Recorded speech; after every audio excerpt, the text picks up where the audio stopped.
Well, hello folks, and welcome back to Arcanum. It's time to see what's in this passageway here. And apparently it is Loghair Thunderstone living back here.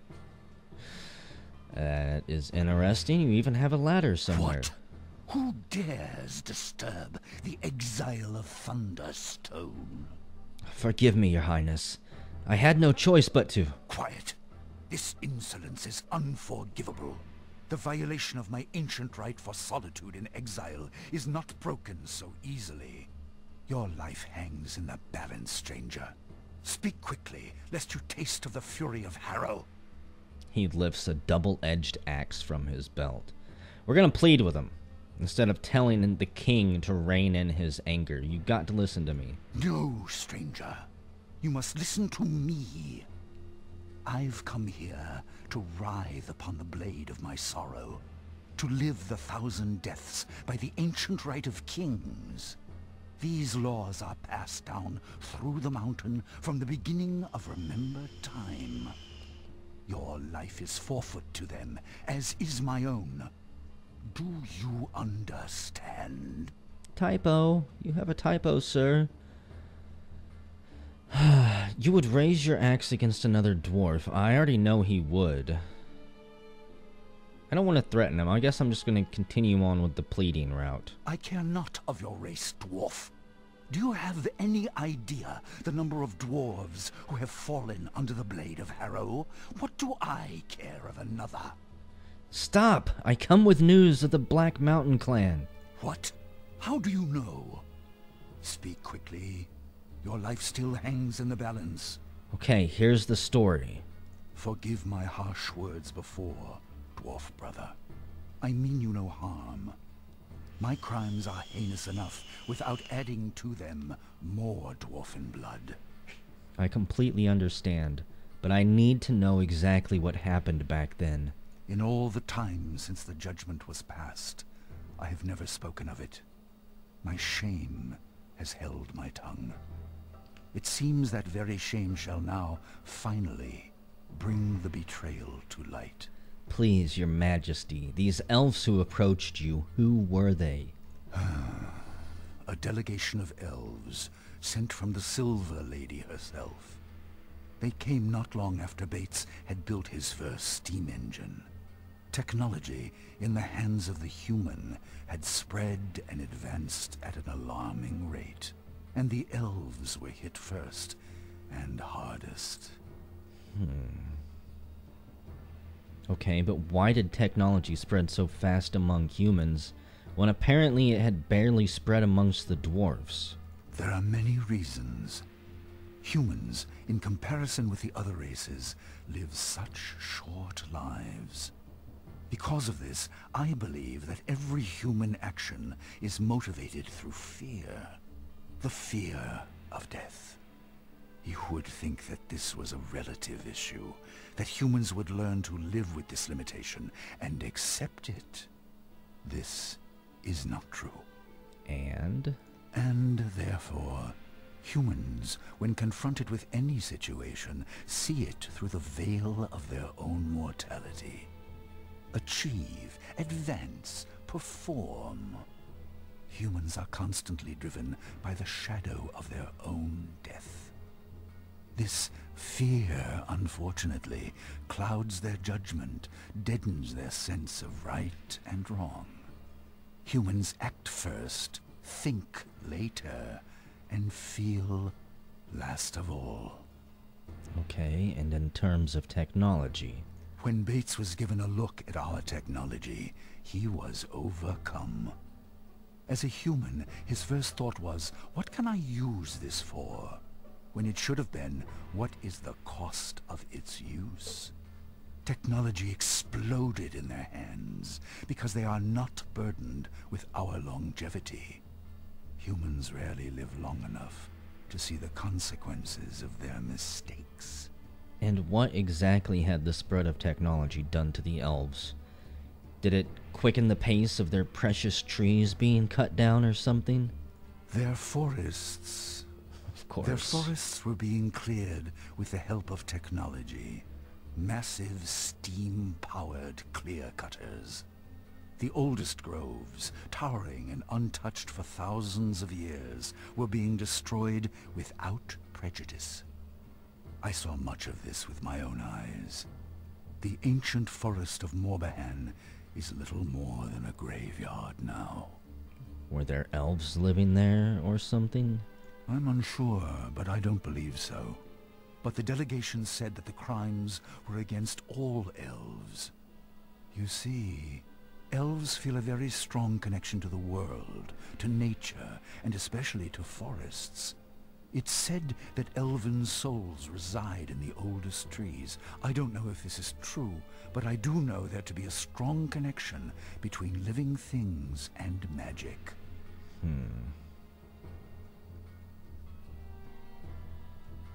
That doesn't bode well for magic, then. If technology is truly accelerating at such a rapid pace, what's going to happen when it completely outpaces magic and replaces it in every corner of the globe?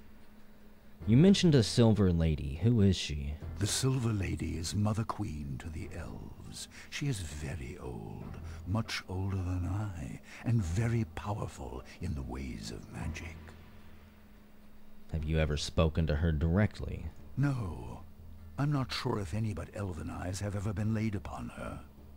Over the years, we have corresponded through messengers. Elves and dwarves are very different, and we tend to stay away from one another.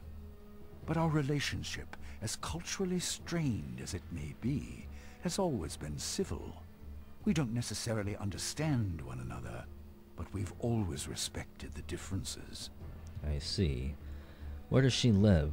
In Kintara, the oldest city of the elves, somewhere within the Glimmering Forest. So, she was angered by what happened to the forests, right? The delegation told me that she was extremely hurt and angry about the damage that had been done. According to them, because of her age and power, she was hurt the most by the clearing. Her connection to the forests was strongest of all. I wonder if she could possibly have felt it, like each tree being cut down and turned into lumber. Maybe it was nothing but years of torture for her, or something, as the humans were clear-cutting things. What are the major differences between dwarves and elves? I've said before that there is a strong connection between living things and magic, and the magic flows the most strongly in the veins of elves. Dwarves are very different. We feel a strong connection to the earth, but in another way. We love those things which are eternal, unchangeable. Earth, stone, metal. In those things are strength, but not life as you know it. Okay, I'll accept that. But what of the elven delegation? What exactly did they demand of you? They said that if the Black Mountain clan was not punished, there would be war. War! I told them that a punishment was already being decided upon, and that we, as dwarves, would deal with them. They refused. They claimed rights as the afflicted, and therefore as the judges. They agreed that exile was a suitable punishment, but they wanted to be the vessel of that retribution. I see. Are they a warlike people? Is that even in their nature? No. I know that there was a time of violence many years ago among the elves. But from what I know of them, they are a very rational, peace-loving people. They know that ultimately, war benefits no one. I was very surprised when they came and threatened it. At least you knew they were serious, I guess, when they threatened it. It's not something they would just pull out lightly, I guess. I see. There do seem to be some inconsistencies here, however. Yes. The more we talk about it, I begin to get the same feeling. Yes, the elves would have been angry, but would they really have threatened war? Morbahan was a tragedy, but directly affected none of the elven communities. Perhaps my fear blinded me to such things before. And now this mystery. Where are the dwarves of the Black Mountain clan? That's all I'm trying to find out. But what exactly was it you feared, Loghair? Why agree to those terms in the first place? I am very old, stranger. You may know nothing of me, but believe me when I tell you that I've seen enough dwarven blood spilled to fill 1,000 lifetimes. Have you any idea what it would mean for there to be a war between the elves and the dwarves? Arcanum itself would not survive the conflict. And I was so very tired of filling tombs with the bodies of my people. But nothing. I chose to spare the dwarves, the world, the price of such a war. What was one clan's honor in comparison with the sheer cataclysm that would result otherwise? You ask what right they had? None. They merely forced a choice, and I chose the path of least resistance, the least pain. That was my betrayal, stranger. what do you mean your betrayal? You've already justified your rationale that the whole world would have been destroyed. You were merely acting out of concern. But that is the point. I am king of the dwarves. It is my responsibility to lead them, to protect them. But most importantly, it is my responsibility to defend their honor, their dwarven honor. By allowing my own fear or concern, regardless of how justified that fear might be, to overshadow their honor, was an unforgivable transgression. Being a king isn't always easy. Even the manager has to make tough choices. That's why being a manager sucks. You gotta yell at the shitty employees and fire people who cry all the time, or cry when they're getting fired. You're right. You acted both rashly and irresponsibly. Your words bite deep, stranger. Your story has done little to ease my shame. If anything, it serves as a reminder of my failure. I will speak no further of this, ever. I can give you no help but this. He hands us a folded scrap of paper. What do you mean? Take this. A letter sent to me from the Elven delegation. Within it is a name, Min Gorad. It's all I have, and all I'm willing to give. Perhaps you should seek out Kintara, city of the elves. I know not where it is, but the village of Stillwater is near the edge of the glimmering forest, in which, it is said, Kintara lies. Maybe someone there will know where to find it. He marks our map. But I've still got so many questions. I'll say no more. Leave me. I return to my exile. I am nothing. Can you at least kill yourself so your son can take the throne and be rightful king? I'll say no more. Leave me. I return to my exile. I am nothing. Rodford, do you know that underneath this throne your king is apparently hiding? What the fuck? I'm glad that it gave us a little shortcut there. But still. Talk to Radvar. You have a moment to speak? Of course, what do you need? I found your father. He gave me the information I needed. I'm very glad. Good luck on your quest. I hope you find the truth. Okay.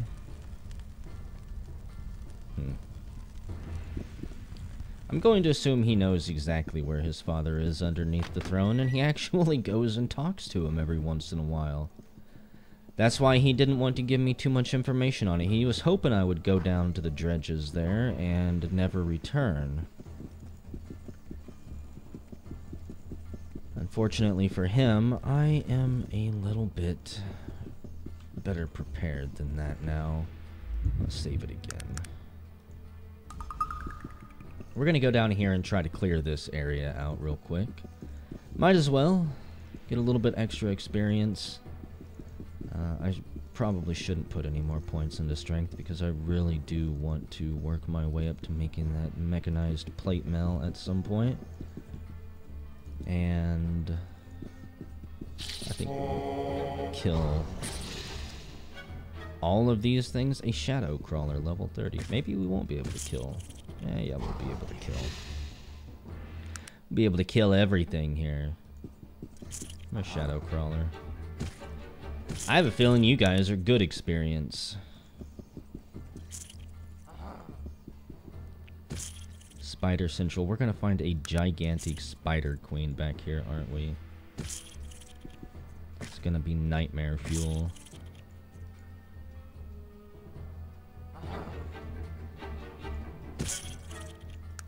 Disappointed that I'm not seeing any dwarven ore around here. All these freaking rings, man. Tarrant is going to get an influx of finely crafted dwarven jewelry very soon.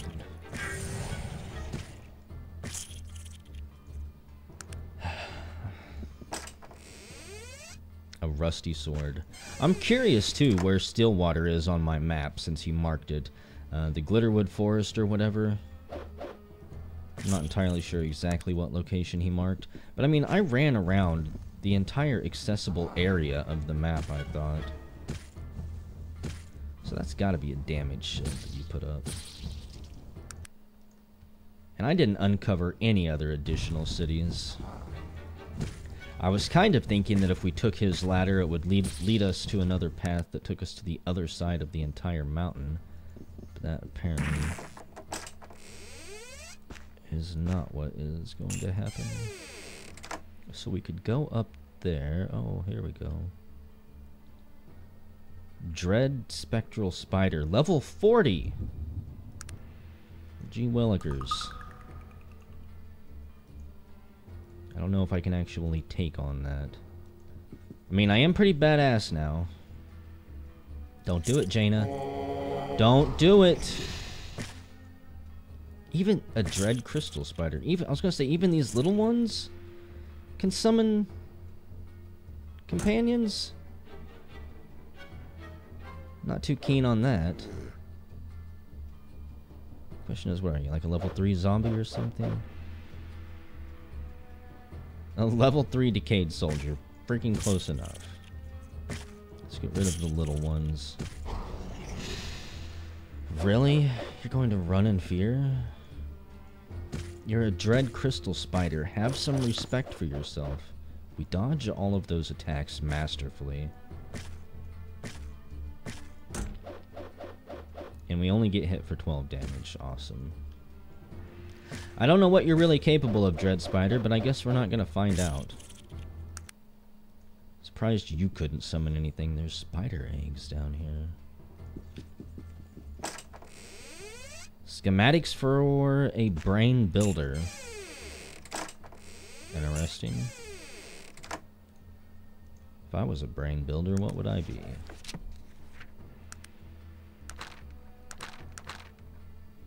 I'm not a potion. I'm not under chemistry. Electronics, explosives, no. Brain builder. Have you realized that your combat skills just aren't taking you as far as you'd hoped? Wishing you would have hit the books a little harder? No worry. With the Brain Builder, a combination of the Pete's carbolic acid and the Mind Marvel, you can have that gray matter for the small price of your physical prowess. Okay.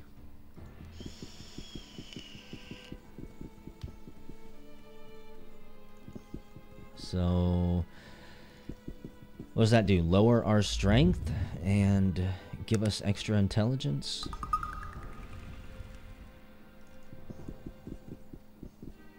Really? Takes us all the way back here? You guys had a side entrance to the Dread Crystal Queen and you never once mounted just a small task force to go down there and kill her? What's down here? The barracks or something. The innkeeper. Hello, innkeeper. He's neutral to us. You know where the elven city of Kentara is? Deep in the glimmering forest. You'd never find it. Those elves would send you on a maze of a chase, leading you right back out the way you came in. 25 coins. Here you go. You'll find the room just down the hall. When you say just down the hall, you mean here, right? Sleep until healed. Should also probably use my level up points. Level 35. Maybe it is every 5 levels you get 2 points. So...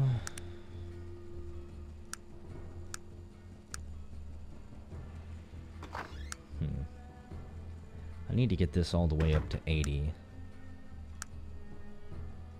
This is gonna suck. Auto skeleton key. It might be useful.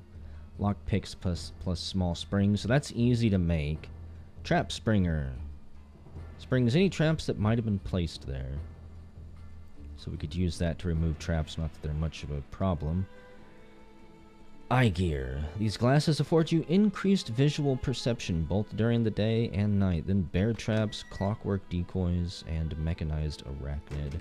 I've got to max it out. If I'm not mistaken, that might be the best armor in the game that I can possibly get as a tech build. So I kinda need it. I need every little advantage that I can possibly get. The pyro axe may or may not last throughout the rest of the game. But I doubt that the plate mill will. There's still some mobs out there that we still take like 29 damage a hit from.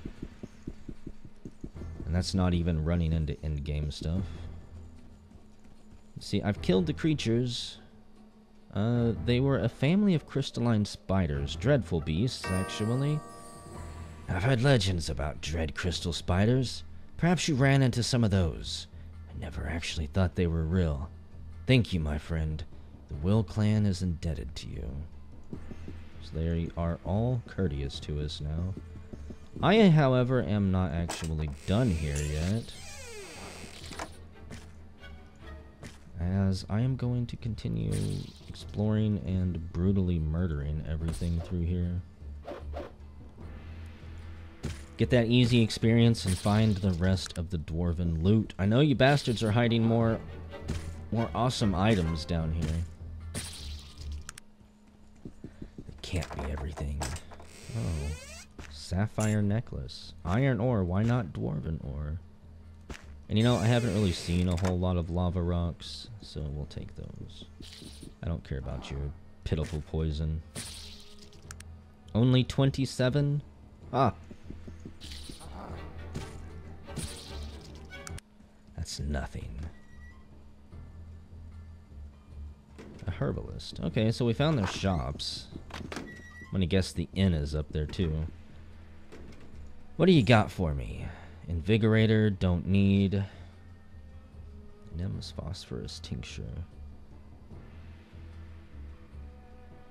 Can't remember the exact item I needed for that stuff. It doesn't really matter. I mean, realistically, I'm probably not going to level up my medical skill enough to even be able to craft those items. You look like a powerful technologist. Proud to make your acquaintance, sir. Is there anything I can do for you? What do you got to trade? Dwarven plate mail. 3,670 coins. Mithril ore, more of it. Dwarven chainmail, so let's see. 14 plus 30. 7 plus 40. This is even better.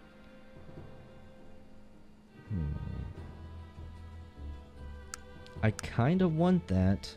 He'll only buy this plate mail from me for 85 coins.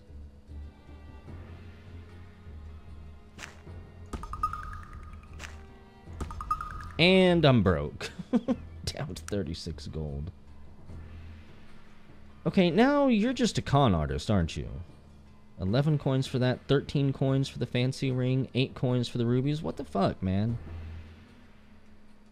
I know that my haggling is bad, but you're supposed to be courteous to me because of everything I've done for your people. And this is how you repay me? Pretty sure I can get better prices from the humans for it. Olive branches. Am I actually allowed to go in here and harvest anything? A dwarven garden. Ginkgo root, Kadura stem. Oh my goodness. Cocoa leaves. I don't really need those. I just want the Ginkgo root and the Kadura stems. Because I can at least craft those. Oh no, that's my encumbrance level going up. Among other things. Pretty sure I've heard that sound effect used for multiple things. Oh, there's no more room for it. That's what that sound effect is telling me, I see. Should probably pay attention to that. An olive tree. I feel like that would be an important tree. Okay. Your inventory is almost full as well. Hold that. Hold another katana. It's not like I'm going to be putting it to use anytime soon. You can hold the fuel. I'd be happy for that. I need to read that note as well. Before I forget about it. Find a place to sell all of these rings and stuff at. I don't know why I'm hanging on to all of these gems. Again, I mentioned that I'm pretty sure they're used at the altars of the gods. For a second, I thought the olive tree had health, and it would have been pretty hilarious if you could chop it down. I wouldn't, because I would feel like a total asshole. But it's good to know that I could if I wanted to. The inventor. Do you have any good schematics, sir? That's all I'm interested in. Small steam engine. Explosive decoy. I don't think I've got room for that.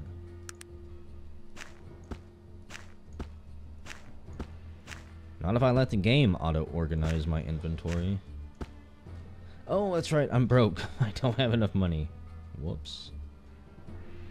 Okay. You know what? I don't want your explosive decoy anyways. It's just gonna blow itself up, force me to rebuild it, waste a bunch of parts that I really don't want to constantly lug around. What's over here?